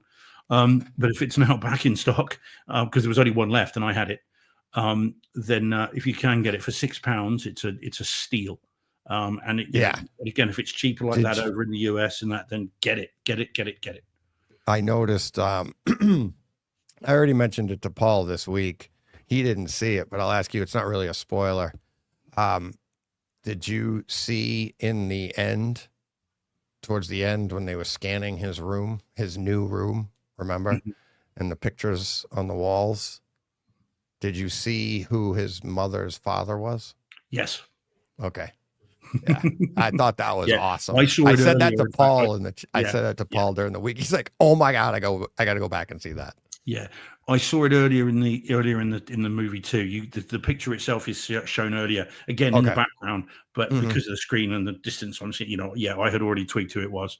Yeah, Yeah, it's yeah. another very cool little Oh, thing. little awesome touch. Awesome. Mhm. You're like, "Yep, that makes sense. That makes Mhm. sense." Yeah, So, really cool. it's. I It, wouldn't wait, Dom. Dom's saying I've never seen it. I'll wait for a 4K release. Dom, don't wait for it. Don't sit on yeah. it. It is a good enough disc and a great sound experience. And for £6, even shipped to France, you're not looking at much more. Yeah. Don't sit on it. Get it sooner. Yeah, it's that Don't good. wait. Yeah, Yeah. because it may never hit 4K because it's a below the line movie and it's kind of been and gone. Well, So it's not below the line now, Steve. It's been on Brightside Home Theater. indeed, but that's as much as we'd like it to get a 4K I mean, instant did release, we or did we quite not push happily, for Tombstone? And we got it. So, we did, that is true. I think Did that we or was did we us. not pray? Yeah. We'll take responsibility for that. We mentioned Star Wars, the original ones, and look at what's coming out There next you year. go. I mean, Yeah. We got an in there. So we, it works. There you go. Oh, So- yeah. So no, don't wait on it, Dom. Get it before then. Don't wait for 4K because I'm not sure how 4K could sensibly improve a great deal on it because it's already awesome. Yeah. So Yeah, exactly. Same with Atmos. It's like if they add Atmos to it, I don't know how. I definitely get it, but I mean, this is one that's like, like a Nolan film. Like, is this Atmos? Because it's fantastic. So definitely, yeah. Well worth picking up. Absolutely. Okay, All right. Right. So we're gonna lead off with this, and we're gonna finish with the other. Mhm. All right. Yeah. Here we go. This one coming in 2 hours, 32 minutes. Netflix. Take it away, Steve. Okay. Frankenstein. Yeah. No, Yeah. sorry, Frankenstein. Yeah. So this is the drop last Friday on Netflix. It's been out in theaters, I think, for a couple of weeks and still in theaters, according to Guillermo del Toro's Twitter feed earlier today. And I was aware it came out in theaters, as you guys know. If I can see something in the cinema room first, then I will. Carl Ellsworth saw it in theaters. We talked about it on the 25-hour show. He's like, he's like, I can't wait for you to see it. He loved it. Yeah, he did. But balancing that out is John Thompson, who had a very, very different view. There we go. Yeah, he's been very vocal about it. Yeah, yes. So I saw this. I was going to wait all day long and see this in cinema, George. IMAX, no, thank you. Laser projection. Now you're all right. It's available in cinema, George, within a couple of weeks. I will wait for that, and I'm glad I did. So I put this on Friday night. I saw the film I'm going to talk about in a bit earlier in the day, and then on the evening, I got home and watched this, and I watched this in one sitting, which is unusual to get this much time where I'm not interrupted by something. But I watched the whole lot in one go as if I had seen it in theaters. And I did enjoy it. I'm not the biggest Frankenstein fan, Mary Shelley or otherwise. I'm not really a big fan. This is not the kind of horror that does it for me. I've seen the Ken Branagh version with Robert De Niro as the monster, the creature, whatever you want to call it, way back when. I only saw that once, and I saw that in theaters. The only thing I would say about this is I think it does hew very sort of slavishly almost to that story and then presumably the book, so that every story beat in this I felt like I had seen before. There were no surprises in this for me, and I must admit that was a little bit of a problem for me, because I was thinking, okay, so I now know there's the old man in the forest, okay, and I know what happens to him, and I know what's going to happen then, and I know where we're off to, and I know why. And I must admit that began to become a little bit of a problem, because I was thinking, I love how it looks, I really like how it sounds, but the story is kind of, I feel like I've seen this film before. So after one watch, I was a bit, I had enjoyed it. I was never bored, but I didn't love it. and I'm not sure I'd buy the 4K disc. Because I'm not sure I'd see it again. But I did enjoy it while it was on, because I just think it's kind of one and done for me. Because, as I say, the story for me felt familiar the first time I saw it. So that was the thing. So what did you think of the movie, Deej? And then we'll talk tech specs. Yeah. I love the movie. I loved the story. And I was talking with Joe about it yesterday, and he's like, I know the book, I know the stories, and like throughout this, I'm trying to figure out, I've seen so many of them that I'm like, is this true to, I can't remember, is this the book or is this true to, and but let's take the movie as it is, right? I love what they did. I love how he told the story. I loved whether you call them homages to the other Frankensteins before it or whatever you're doing with it, but the size of the characters, what they did here, who was the overall story of this to me is the, man playing God type thing. And shouldn't we, what can go wrong when we meddle and all of that. And it's like, but then the humanity of, and we're doing it now in sci-fi too. And we'll talk about that in a minute, but where we create things and then give them like souls, for lack of a better term. And it's because I can't think of another way of putting it, but it's like anthropomorphize. Yeah. Things. And yeah, exactly. And you're like, and we're having a hard time with it now with quote unquote AI, with robots, because they're cold. But here we have, in this story, it's more to the point. It's like before robots were thought of, the story came about, but it's the same story. But this is literally a human being, right? It's flesh. It's not a cold computer, right? So you have that mix. And the way they played this out, and we can get into the technical part of it, which I think is what they're going for. And it's like kind of push back a little bit on Twitter with John, in that I almost feel like that's the point. When you, again, just like we talked about with a Monster Calls, where like they use the sound, they do this to partially tell the story. Well, I think that's what Del Toro's doing here, is like he's using techniques, he's using stuff to tell this story, to try and mix the metaphors, if you will, if that makes sense. But by the end of it, what I loved about it is I felt like it's just something you just want to talk about, like spoilers, everything, and be like, but what about this? And what about that? And it's like, and this is, it just, there's so much to it. And I think that's what makes any piece of quote art great. Is like, if at the end you go, yeah, that was all right. You want to talk about? Not really. Okay. This here just lends itself to that. Right. And I think and what's funny, ironically, like you said, like John not being a fan of it is doing exactly what you'd want anyways, right? What Del Toro would be like, hey, all right, you're talking about it. Good. I don't agree with you, but let's have at it. So, and to me, that's the point.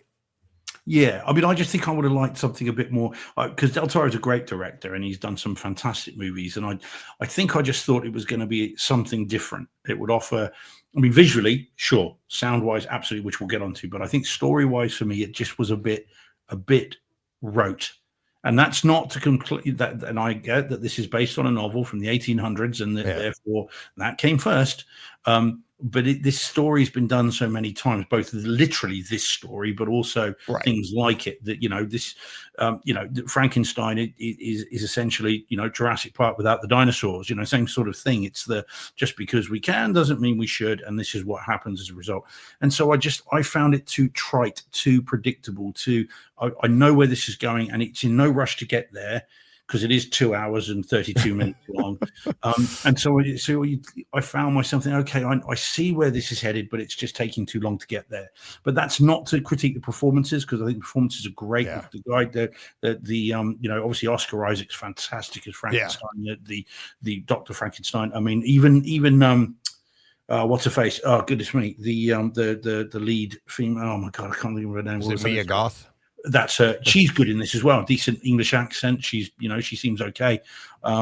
And I think everybody's good in this, including the guy playing the creature. By the way, interestingly, for weeks and weeks and weeks, it was supposed to have been Andrew Garfield. He'd been cast as the creature, and they Really? spent months building up the makeup. They'd done it. They'd months and months and months, and because of scheduling conflicts, he dropped out. So they only had a few weeks to do the makeup for this guy. They had to redo it. So wow. yeah, it's all on IMDb, so it must be true. See, yeah, exactly. The thing for me though is like, even if you screwed it up, who would know? Mm-hmm. You know what I mean? Like, oh, we didn't get the makeup exactly right. Well, Based yeah. on what? Like, you was- know, it's not yeah. like you would come at it and go, this should have been a little bit different here. It's allowed to be, you know? Yeah. Well, mind you, it was 10 hours, 12 hours. Yeah. You're I thought I getting- saw 11 hours in the chair every day. Yeah, they would get in at midnight, Yeah. and then they just work through the night, and just to get him ready for it. So goodness me, what Yeah. dedication! So as I said, the movie it looks beautiful. It's handsomely made. It's Del Toro through and through. But as I said, I think I wanted something a bit different. It just felt like, oh, next page, next chapter, next bit. I know where this is going, and here we go. And so that was a bit disappointing. I like the gore, by the way. Some great gore in this. A lot of nice gore, yeah. That was quite fun. But again, it is Del Toro, and that's what he does. In terms of the presentation, all about the experience and all that. Was it enhanced for you, Steve? Yes, it was. Yes. Okay. It looked fantastic. I mean, I can't imagine many commercial theaters showing it and it looking any better than this at home, because it looks stunning. I mean, again, Del Toro knows how to do it. It looks fantastic. It's never less than 3-dimensional, 185. So of course it fills the screen, so you feel that engagement. The audio, I think, was really, really good. A couple of big standouts. Obviously, the creation of the creature was fantastic. I loved all that. All the thunder going around. I mean, again, Carl Ellsworth. No wonder he loved it. You've got all the thunder rolling around, and you've got the sparks of the electricity, and you've got the shouts and all that. I mean, that's really what this film really should build to and then from, which is what it does. And then you get big explosions, the fire and all that stuff just sounded great. And I like the bass when he's rocking the ship and all that, and also actually some of the hits quite beefy as well. So when he's hitting people, you feel that punch as he's doing that. That was quite nice, and doesn't always translate well to on streaming. But it did. So I thought it's a top-notch presentation. I mean, it looked and sounded fantastic. I just wanted a bit more from the movie. Like I said, I don't think I would sit through this again. I certainly wouldn't sit through it in one go. There's no way I'm going to get 2 hours and 30 odd minutes to watch it in one. And they're saying in the chat that Del Toro said it is going to come out in 4K. Fine. Oh. And might I pick it up? Yeah, but I'm not. I wouldn't be itching to get it. Because like I said, I don't think I'd see it again, to be honest. But I'm interested to after seeing this, I was like, now this is home theater wise. I'm wondering how much better the disc can be, because it was that good. Like there were times you're watching this and be like, it's like this is like physical media quality. The picture and again, we've said that for years, that Netflix knows how to shoot these things so that they're getting the most out of this stuff. And I don't know if they, we've not asked anybody, but we've asked the question, like, do they give notes to the directors or like how to shoot stuff, because they know it's going to be streamed. And if you follow these guidelines, it's going to play really well on Netflix. Right. Because we've seen stuff that does not play well on streaming, but then on physical media, like that's amazing.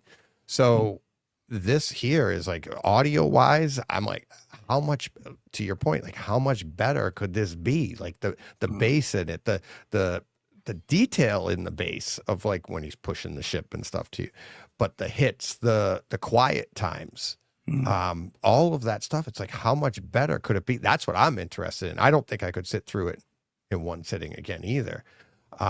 But home theater wise, I think there's a lot here to be like, how close are we getting with streaming? Is the potential there? I don't know. It's like, I'm like, I really can't think of anything. There wasn't a time in this movie that I was like, oh, that's going to be so much better on disc. I don't know. Yeah, no, I would agree with that. Yeah. Yeah. So, but yeah, it's like, I love the story. I love the disc. I love the movie. I mean, the home theater part of it. John, not a fan. No, really Parts not of it. Yeah. Yeah, But no, he that's took all right. very much against it. Yeah. Yeah. Get off my lawn. Yeah, he didn't. Yeah, he did, and in fairness, because we're alluding to it. I mean, you can go to his Twitter Yeah. feed and see, Yeah. but It's all from public. what I gathered from it, and Yeah. he didn't like. He thinks it looks fake. It looks digital. It looks AI, which the film's supposed to be pushing against. Right. And so I think that was his problem with it. And then also I think some Well, of the yeah. as well. But Yeah, and, I Del mean, Toro obviously, himself has been against stuff like that, and that's Yes, what yeah. he's Mhm. like. How can he? And I don't know. It's So, but that's okay. That's all We right. can talk about it when he's next on. Exactly, and that'll be a fun conversation. Oh yeah, yeah. There we go. Okay, All right, here we go. main event. The main event. I gotta switch this out here and bring in. Should have done this ahead of time, but I didn't. So, all right, here we go. You saw it first. I got it in yesterday. Take it away. Yeah, I didn't get dressed up in this t-shirt for nothing, Deej. I know. Right. So this then is, you may have heard of it. This is Predator Badlands, Yeah. which hit in the UK last Friday. In fact, I think it was worldwide on Friday. Yeah. Don't think there were any early reviews of this, showings of this. But anyway, I saw it Friday afternoon. I went into the office. I was due to work all day, and then I just said to my boss, "Can I have this afternoon off?" And he said, "Why?" And before I could think of any clever excuse, I just said, "I really want to go and see a film." And he looked at me with that look of sheer disdain that he often does when I talk films, but then let me have the afternoon off. So that was very cool. So now I went to the theater and had an experience that is a first for me. And that is a particular cinema chain in the UK has invested, it seems, in laser projection. And my local theatre that had the seats upgraded a couple of years back has now got a number of laser projectors, and this was advertised as such. What was not advertised, and I've got to say this, because it may have affected my enjoyment of it, is that it was in closed captioning. So the entire movie, not only does it have the subtitles that come with the movie, but every little thing has a subtitle. So, Predator Wickers. I didn't even know that was a word. It says Predator Wickers. And then, loud noise, moving music. Just, for God's sake, it was annoying me. So that didn't help. Yeah. Also, by the way, endless adverts and trailers. There was nearly an hour's worth of crap before the movie started, which really was not cool. But anyway, I digress. So then the movie started. Yeah. So the film, everything that comes after this, by the way, needs to be filtered through that lens. All right. So subtitles and ludicrously long pre-bloody film rubbish. Anyway, so film then begins. This is a movie that is, the story is, we are apparently the furthest into the future that Alien and Predator has ever been. Okay, so this is what Trachtenberg has said. So this is way, way, way, way, way further than we've ever been. It's so that there can't be any issues with canon. All right, that's the reason for it, apparently. So they don't have to worry about what's fitting with the story. So it's way in the future. And then we have Dek, who is a member of the Yautja Predator clan. Me neither, right? Anyway, is trying to earn his stripes, earn his cloak, literally, and is sent on a mission, goes on a mission to try and earn his stripes. And whilst he is on this planet, is it called like Death Planet or something? Planet Death. I mean, I think they could have come up with a better name, but anyway, something like that. And then he goes on this mission, encounters Thea, who is this who is a synth. It's in the trailer. And obviously they then go on an adventure together. And if that doesn't sound like a Predator movie, there's a good reason for that, because this is not really a Predator movie. This is not a Predator genre movie at all. This is a buddy sci-fi action adventure movie. This is Midnight Run meets Star Wars. This is not Predator. And I had some issues with that. I don't mind telling you. It took me most of the film to get on board with the fact that there was not really going to be Predator in this Predator movie. This was just, as I said, going to be Midnight Run with laser guns. So, I'd be lying to you, Deej, if I said I wasn't a bit disappointed even by the end of it. It was video gamey, kill Monster A to get Thing B. And some of the humor just didn't really land for me. And so, bearing in mind, wasn't in a good mood by the time it started. Right. It didn't really work enough to get me into it. Now, will I see it again? Yes, I will. Yeah. Will I buy the 4K disc? Yeah. Will I see it again? Yes, I will. But I was not massively, engaged by the end of it. I came away from this disappointed. Bearing in mind, loved Prey, really liked Killer of Killers. This was a step too far for me on the first viewing. Anyway, I know you enjoyed it more, Deej. Do tell. So, yeah, I enjoyed it a little, just a little bit more. A little bit more. And literally for the exact reasons that you didn't, right? I was in a good mood. I saw this yesterday. It was the weather here wasn't conducive for work, so I was able to take this in. And yeah, I too wasn't expecting the movie that we got, and it for me, by the time the movie ended, at first I was like, what? It's not, it is a Predator movie, but it's not what you would expect. And as I said to you earlier, that's the part that really intrigues me, because it's like, where else can you do this? And it's that, and to me, that's the statement of the movie. That's everything that this is about. It's what the story is about. It's what making this movie is about in real world, inside their, make-believe world that this movie takes place in. But as I said to you earlier, and it's like, if you know the Predator franchise, this all started back in the 80s with an Arnold Schwarzenegger, vehicle of just, guns and muscles and, just being a rude guy, like Jesse the Body Ventura in the back of that helicopter. Go from those lines to this, and you're like, that is not the same franchise. And to me, that's the point. That's the point of all of this, because it's literally, don't judge a book by its cover. Right. And it's, the Predator franchise has gone in that direction, because when you first see him in the Arnold Schwarzenegger movie, you're just like, he's an alien, he's the villain, boom, done. That's your judgment. Now you get to know more. I think it's naturally where this should have gone. I love that they went there. And that, to me, like I said to you earlier, is like, I think it takes balls to do that too. To take this franchise and put it into this direction. As we talked about before, it's like, how can they do PG-13? Well, that isn't even the story anymore, because you see that there's not a human in the damn movie in the whole thing. It's all, anything other than human, but the story itself is, how did they have the balls to do this? And that's the point of it. I think, in answer to you said it to me earlier when we were talking about the video gaming, and then you mentioned something else right there. And I think I can, when you see it again, I think you'll understand that's part of the story. It's part of, there's a reason, kill this, then this. It's like, that's part of the story. And I think if you're not so concerned with reading and not upset, it's stuff you'll get more into the story and understand. It's the, as we talked about earlier, the manipulation of the characters and how things are playing out. But yeah, I can't wait to get this at home. I thought the video, the picture, I think is going to be a blast. 4K HDR.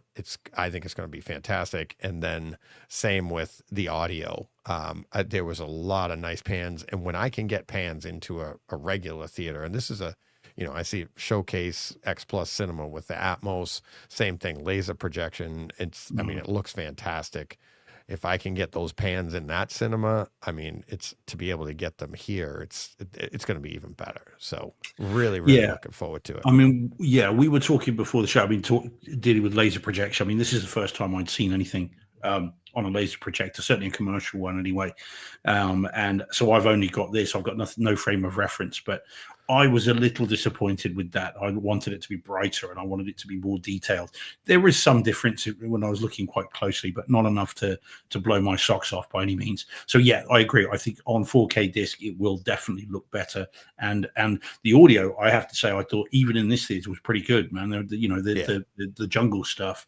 There's things all going around, and and you could sense the Atmos speakers and stuff. So yes, I have no doubt it'll look and sound great at home. And again, as I said, I will buy it no matter what I thought of the movie first time around. I'll definitely buy it. Dom, talk about deep cuts. So Dom says you'll have a Furiosa rediscovery in Cinema George, I believe.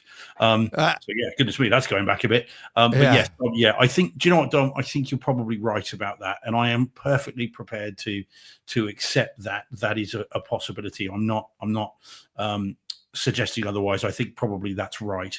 But having seen it the once, in this particular environment on this particular day, and I was wide awake, I wasn't tired, it wasn't as though I'd had a bad day, just a bad initial experience, and it just was not the movie that I wanted. It wasn't the film I was expecting, even though I knew it was a genre change. It still wasn't. I thought the humor was dopey. I thought some of the creatures were a bit silly as well, including the main one. Kind of looked a bit silly to me, and again, not very Predator. But that just me as a huge fan of the first one, and the second one, but not quite as much. I want, and again, huge fan of Prey and Killer of Killers. This was a big departure that I wasn't ready to go on this journey. So hopefully I will be next time around. And I mean, to be fair, like apparently Trachtenberg said his first thought for this movie was going to be Predator in Nazi Germany, killing Nazis. I'm like, yes, please. I'll have that. Yes, thanks very much. That would have been a hell of a double feature with Return to Auschwitz, wouldn't it? Yeah. Speaking of which, I did see the trailer. I don't know if you got the trailer, but I got the trailer when I saw this for Sisu 2. I've seen the trailer. I saw it in the theater, and I was like, oh, boy. Yes, 21st of November, I think it is. It's not far away. Yeah. I just see. Sorry, I think my laptop's about to go off. Let me just plug in my laptop a minute. Okie dokie. Even while you say that, though, about some of the characters in this movie, I'll talk to you after the show, spoilers, but that's even, to me, it was purposefully done for you to do the don't judge a book by its cover type thing. And from every aspect, because I had, like you, I had the exact same feeling / sensation of, are you kidding me? They're going in this direction. And then at the end of the movie, I was like, that works because you made me think that. And that, and it's a spoiler, so I don't want to mention it, but I'll tell you afterwards. But I think you know what I'm talking about. But there's another franchise that went in this direction, and I was not happy with it, and I've mentioned it on this show. And they didn't do it for the reasons that they did it, but I think they used that franchise against it and set you up as the viewer and went, "Oh, son of a gun!" Yeah. So I think it's great writing, everything. I'm loving the whole thing. I thought the very last end bit, the not mid credits, it's like beginning of the credits thing was that was a serious facepalm moment, by the way, as well. And I won't spoil that. That was like, what? So that didn't help.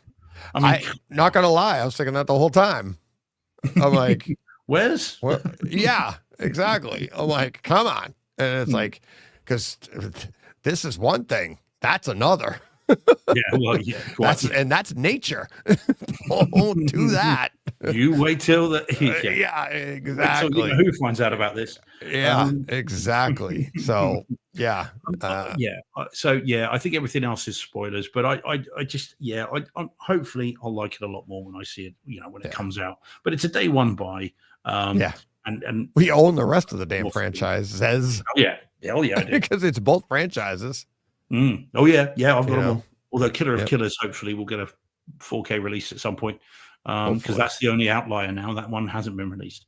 So never mind. So, hopefully, like I said, I'll enjoy it more next time round. Yeah. All righty, that will do it. Boom, boom, boom. I can't wait to talk about that one again. I really can't. I can't. I was like, I can't believe they did that. But all right. Steve, one other thing. We are streaming to 59 countries around the world now. Ooh, wasn't it only 58 in the week? What's happened? What's the extra one? I'm not sure. It could be Kenya. Wow. Or where is the other one? Yeah, I think it might be Kenya. Kenya, Nigeria, something like that. Those are the newest ones, I think. So yeah, we're picking them up. But yeah, it's we're getting there. As I said to you and John, what did I say? We're in like more. What was it? A third of the population can watch it. Or more than a quarter of the population are listening to us. But you have to figure out how many countries there are first, not people, because it's not 2 billion people listening. Believe me. Paul says, "Come on, Antarctica. What are you playing at?" Yeah, we're still waiting for the penguins and the polar bears. Yeah, it's like we have most of the Western Hemisphere. We're missing. I can tell you where we're missing over here. We're missing Greenland, Guatemala, El Salvador, Honduras, Nicaragua, Panama, and then you got to go down to Peru, Come on, Guyana, Paddington. Come on, what the hell? Bolivia, Paraguay, Chile, and Uruguay, and that's it. We got the rest. What are those last two, Deej? Chile and Uruguay. Uruguay. Oh, aluminum. Exactly. Did you know what I said? Yeah, I did, but it's Paraguay and Uruguay. Uruguay, how they would say it. Yeah. But what's funny, back me up here, Eli. Back me up. There's three. It says 3 countries right above Brazil, and it's Guyana, Suriname, and then France. So do they have a territory or property over in South America? The French. Ooh, I don't think it just says France, but we do have France. We have tons of DOMs in France. So France is North Africa. There is lots in the Pacific. Obviously, French Polynesia and that. Yeah. Kind of thing. I don't think they have in South America, unless I'm really wrong. Portuguese did, of course. Yeah. Guyana. Okay, that's so Dominic's just. But we're seriously lacking in Africa. We really got to pick up a lot of those countries. Okay, we can do that. That's the destination of our first field trip. Yeah, exactly. We did grab Pakistan. Kenya, we picked up Pakistan. Yeah, we have. Oh yeah, we got Nigeria, Ghana, so that's Central Africa. Yeah, Senegal. Yeah, South Africa. Yeah, and Kenya. So that's it's North Africa. We need Morocco, Tangiers, Egypt. That's where we need. We have Saudi Arabia, United Arab Emirates. We have UAE. Yeah, India, Pakistan. Yeah, we're doing well. Well, if you're a Saudi South Korea, we have South Korea. Good following in South Korea. Well, any Saudi princes in Saudi Arabia, if they want to, throw us a few billion, we're prepared to pop over and say hello. We don't need a few. I'll take one. Don't sell yourself short, Deej. Come on. Yeah, exactly. I, for one, am not going anywhere for less than $1 trillion. Yeah, exactly. All right. Nothing on me. I'll let you know when we hit it. Yeah, we got Norway, Finland. Yeah, we've got pretty much all of Europe. So, yeah, man, nice. Welsh. Yeah, Welsh. Yeah, Wales. Not that far from me. Yeah, we have all of that. I mean, yeah, we're doing well there. Yep, Australia, New Zealand. Yeah, we're doing good. All right. But yeah, we got to get to 60 countries. Okay, it's got to be done. That'd be nice. 60 countries. Taking over the world, Steve. One theater at a time. I honestly, I'm like, somebody in Pakistan is listening. Somebody in Pakistan is listening to us, which I think is hysterical. I'm like, that's awesome. Like, all right, hi. So cool. Yeah, no, it's awesome. It is very cool. Yeah. There is no doubt about it. Yep, we are. The gospel is being spread. Yeah. The gospel of St. Briggs. Yeah. Is easy. So, all right. We'll wrap it up from here. Links in the show notes for Movember. Just click on the link. Thank you, everybody. We actually we picked up 2 patrons. Let me get to that. We picked up 2 patrons this week. We got let's see, was it where did it go? I think it goes to my other email for that. Yeah, I should just look it up. I should have done this ahead of time. But because it's all getting mixed up with all the emails that I get. I'm getting emails on everybody's donations, which is great. Thank you very much. Yeah, Dan Allen edited a membership. I'm not sure if he was already a member and then he edited, or he became a member and then edited it. But I have that. So Dan Allen, patron, and Nathan Reed, new member as well, $10 member. So thank you, Nathan. And they also obviously made donations. So thank you guys very much for that. But yeah, you can go to the page. It's funny, a lot of people do it anonymously on the page, but obviously I know. So, but yeah, that's going well. I think we are, I wanted to get the spreadsheet done before the show. I didn't get a chance, but I think we're well over $1,000 now just on the donations to his page, never mind what the patrons and then YouTube too. So keep it coming. Thank you very much. And yeah, again, go to the show notes, but we're raffling off a Kaleidoscape M, Trip to Cedia, Aura's bookshelf speakers, SVS SB 1000, and Paul Hurt, and the Indiana Jones 5 movie custom made box set. So, but yeah, a lot of reasons to donate. First and foremost is for Movember. So it's a great cause. So yeah, go to the links in the show notes and follow the instructions to get in on the raffle and donate to a great cause. So yeah, absolutely. Just before we go, Paul says he's saying about a cruise. Said he could install an awesome cinema rig on a cruise ship and we'd be set. Yeah. Paul, the next time you speak to John Thompson, and I know obviously he's local, get him to show you the pictures of Steven Spielberg's theater on his yacht that was given to him as a birthday present by Kate Capshaw and was $500 million. And that was a birthday present. And John... what do you get for the man that has everything? Oh, yeah, a yacht. Penicillin. That's not mine. I can't claim that as mine. I know. Yes, thank you on that. Oh God. But yes, it's very cool. His I think it was John calibrated it, and there are he's got some very cool pictures of Spielberg's cinema, and some good stories about the calibration as well. Yep. Yeah. So, all right. Thanks, everybody. Thanks for the chat. Thank you to all the patrons. Thank you for all the support. We're doing great things between the patrons supporting us in the way they can. We're able to give away a Cedia trip this year. Hopefully we can do more next year. But yeah, it helps us run the show, keeps us we're already inspired, but it keeps us, really gets us going into more things we can do. So I really appreciate that. Everybody in the chat, it's a blast to see our numbers are growing every week in the chat.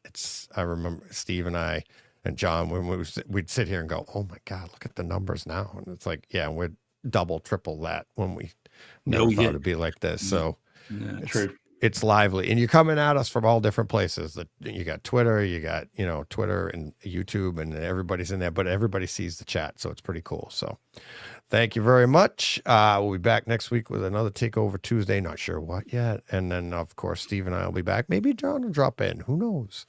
But until then, you know what you got to do. Go push play. What he said. That's right.